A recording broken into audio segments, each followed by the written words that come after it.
Nice to see you. Gospel of Mark, 5 minutes at a time, depending on how long the reading is. Today we're in chapter 12. It's a bit of a read also today, verses 1 through 27. Today is a day of traps. The scribes, the Sadducees, and the Herodians are setting traps for Jesus. They're trying to trick him and trip him up, get him to admit things, to give them a reason to throw him in jail, get rid of him, maybe even kill him. What traps do you set for people? What traps have you stepped into? Think about that while we're listening to this reading. Chapter 12. Then Jesus began to speak to them in parables. A man planted a vineyard, put a fence around it, dug a pit for the winepress, and built a watchtower. Then he leased it to tenants, and he went to another country. When the season came, he sent a slave to the tenants to collect from them his share of the produce of the vineyard. But they seized him and beat him and sent him away empty-handed. And again he sent another slave to them. This one they beat over the head and insulted. Then he sent another, and that one they killed. And so it was with many others. Some they beat and others they killed. He had still one other, his beloved son. Finally he sent him to them, saying, "They will respect my son." But those tenants said to one another, "This is the heir. Come, let us kill him, and the inheritance will be ours." And so they seized him, killed him, and threw him out of the vineyard. What then will the owner of the vineyard do? He will come and destroy the tenants, and he will give the vineyard to others. Have you not read this scripture? The stone that the builder rejected has become the cornerstone. This was the Lord's doing, and it is amazing in our eyes. When they realized that Jesus had told this parable against them, they wanted to arrest him, but they feared the crowd, so they left him and went away. Then they sent to Jesus some Pharisees and some Herodians to trap him in what he said.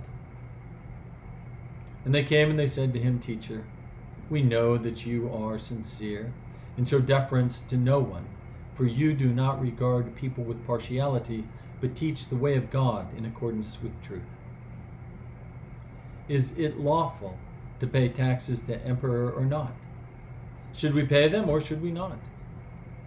But knowing their hypocrisy, Jesus said to them, "Why are you putting me to the test? Bring me a denarius, and let's see it." And they brought one. Then he said to them, "Whose head is this, and whose title?" They answered, "The emperor's." And Jesus said to them, "Give to the emperor the things that are the emperor's, and to God the things that are God's." And they were utterly amazed at him. Some Sadducees, who say there is no resurrection, came to Jesus and asked him a question, saying, "Teacher, Moses wrote for us that if a man's brother dies, leaving a wife but no children, the man shall marry the widow and raise up children for his brother. There were 7 brothers. The first married, and when he died, left no children.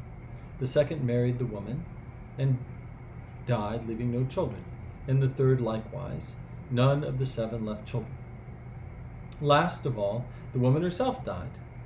In the resurrection, whose wife will she be? For the 7 had married her." Jesus said to them,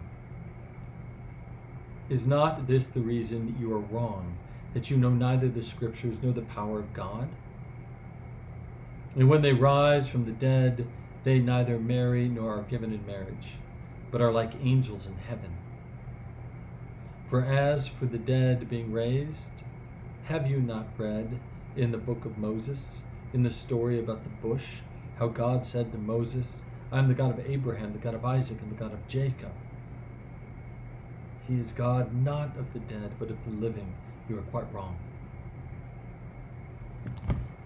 So there we have Jesus, right? He tells this story at the beginning about the wicked tenants. But what he's really talking about is the community of Israel, that he had come as the Messiah to be in relationship with, and he wasn't the kind of Messiah that they anticipated, and so they wanted to trap him in his words so they could get rid of him.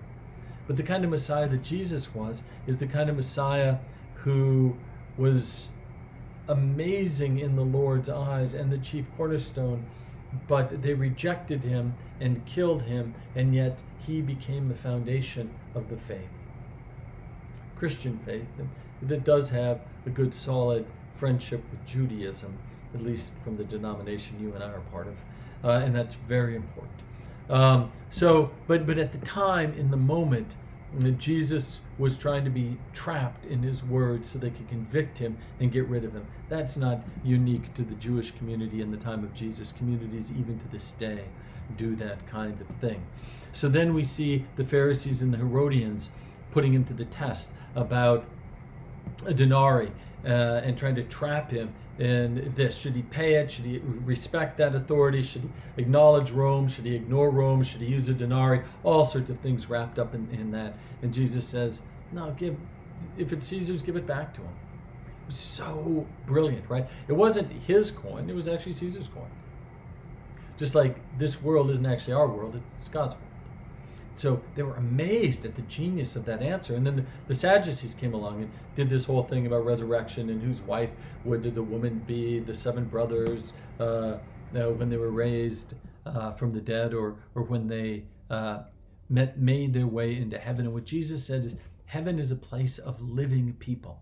It was the place of Moses, who was alive, and Abraham, Isaac, and Jacob, who was alive. You and I are alive. We will continue to be alive. They continue to be alive. And the relationships that we have in heaven, the number one relationship is always God. And so relationships we have with a spouse, say, after they've passed on and we've passed on and we meet in this world beyond our body, we don't recognize them as the spouse that we had. We recognize them as the soul that we knew.